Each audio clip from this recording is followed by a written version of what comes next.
Welcome to today's Explainer. Look, I'm putting on my senior investment analyst hat for this one. With over 20 years bouncing between equity research, venture capital, and macro analysis, I've learned a thing or two about cutting through market noise, and let me tell you, there's a lot of noise right now. Today, we're diving into a truly fascinating and honestly kind of alarming collision between geopolitical energy shocks and some deep structural labor market shifts. We're going to use a strict investor framework to unpack all this data so we can find the actual signal. Here's our game plan. Think of this like an institutional investment memo. We're going to cover 1. The signal and market impact. 2. The macro linkage with labor market shifts. 3. Follow the money. 4. Risks and contrarian angles. And finally, Section 5, our time horizons and key questions to watch. All right, Part 1, the signal and market impact. Let's get right into it. Now, our absolute first job as investors is always to strip away the sensationalist headlines and identify what is fundamentally breaking in the global system. And right now, that core signal is $100, $100. Oil prices are aggressively climbing right back toward that mark. And, this isn't happening in a vacuum. It's a direct reaction to a sudden flare-up in hostilities that's actively threatening the U.S.-Iran ceasefire. In the macro world, energy is the baseline cost for literally everything. So when this number spikes, you feel the tremors across every single asset class on the planet. Let's map out exactly how this played out. Back in June 2026, you've got this fragile U.S.-Iran ceasefire that is suddenly threatened. Within a matter of days, the global flow of crude is jeopardized, sending oil marching toward that $100 threshold. And the market reaction was immediate. On Wednesday, the S&P 500's record-breaking rally abruptly halts. Keep in mind, this index was on an absolute tear, an incredible 9-day winning streak fueled by really strong corporate profits. It was literally 1 day shy of its longest winning streak in 3 decades. And this energy shock just stopped it dead in its tracks. So what does this look like on our market impact radar? Well, the divide is incredibly sharp right now. Our clear winners are the global flow of crude and the energy sectors, which are just soaking up those supply premiums. On the losing side, broad equities, specifically the S&P 500 and the broader Canadian and U.S. stock markets, which totally slid from their record highs. The pressure of higher inflation is basically forcing capital to just flee from risk assets. Moving right along to Part 2, macro linkage, labor market shifts. You see, an energy shock doesn't just hit a blank slate. It hits an economy that is already undergoing profound structural changes. And that brings us to some brilliant analysis from TD Economics. They call it a somber equilibrium. The core macro thesis here is that the U.S. labor market has softened quite a bit over the past 2 years. But, and this is the crucial part, this softening isn't causing massive economic panic. It's not forcing central banks to rush in with emergency support. So why no panic? It comes down to a low hire, low fire environment. What this means is that constrained hiring activity is being perfectly offset by a really subdued level of layoffs. Instead of slashing jobs because of all the uncertainty, employers are basically hoarding labor. They're just maintaining their existing headcounts. This fundamentally prevents any massive spike in the unemployment rate. It's kind of a stagnant holding pattern, but it's very stable. And this stability is reinforced by something called the break-even rate of employment. Because of 2 absolutely massive structural variables, aging demographics and slower immigration inflows, overall labor force growth is just slowed down. When you have fewer new entrants coming into the labor market, the economy simply doesn't need to create as many jobs to keep unemployment stable. The bar for maintaining equilibrium has literally been lowered. The hard data perfectly backs this up. For the first time in quite a while, job seekers officially outnumber open positions. That crazy post-pandemic frenzy of infinite job openings? Yeah, that's completely over.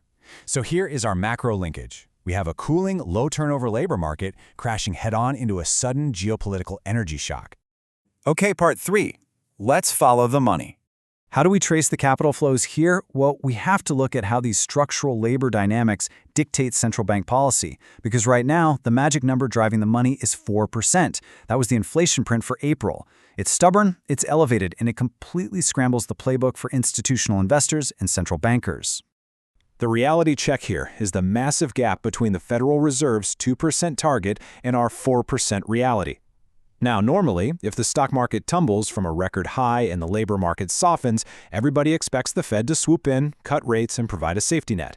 But with inflation running double their target and global energy prices threatening to push it even higher, that safety net is completely gone. That low hire, low fire dynamic is exactly why the Fed is perfectly happy to hold steady. Because the unemployment rate is resting safely in a neutral zone, they have all the cover they need to just ignore the stock market slide and focus 100% on fighting inflation. There is absolutely no immediate impetus for them to pivot. They are, for all intents and purposes, handcuffed by energy prices. Part 4. Risks and contrarian angles. As analysts, we have to constantly step away from the herd and ask, where are the blind spots? So here's the contrarian take you really need to chew on. Is the market actually underreacting to structural inflation? Consensus on Wall Street assumes this recent stock market slide is just a minor hiccup, a temporary blip before we get back to those record-winning streaks. But what if the labor forces keeping inflation sticky are permanent? If that's true, the market's fundamental valuation assumptions are entirely wrong. Look, TD Economics warns that these aren't just temporary little cyclical quirks. We're talking long-term structural developments. Aging demographics? That's permanently retiring skilled workers. Slower immigration? That puts a hard cap on new labor. You put those together and slower labor force growth is basically baked in. Actually, it means the era of easy 0% money might be structurally behind us for good. When you check out the ratio of U.S. job openings per unemployed worker, the new reality is glaring. We are witnessing a broad-based slowdown. The labor market isn't crashing, but the leverage has fundamentally shifted. As an investor, if you're building your portfolio based on a return to 2019 conditions, you are literally fighting a losing battle against demographic gravity. Finally, Part 5, Horizons and Key Questions. Let's build the playbook. All right, let's translate all of this into actionable trade implications. In the short term, think days and weeks, you're just trading pure headline volatility around the US-Iran situation and those swinging oil prices. Medium term, looking out over the next few months, you need to position yourself for a Fed that refuses to budge no matter what equities do. And long term, years down the line, you absolutely must adjust for these structural demographic shifts that are going to keep baseline inflation noticeably higher than we saw last decade. Now, having a thesis is great, but the mark of a truly smart investor is knowing exactly what data will prove you right or wrong. We need to monitor specific indicators to know if this is a massive structural shift or just a false alarm.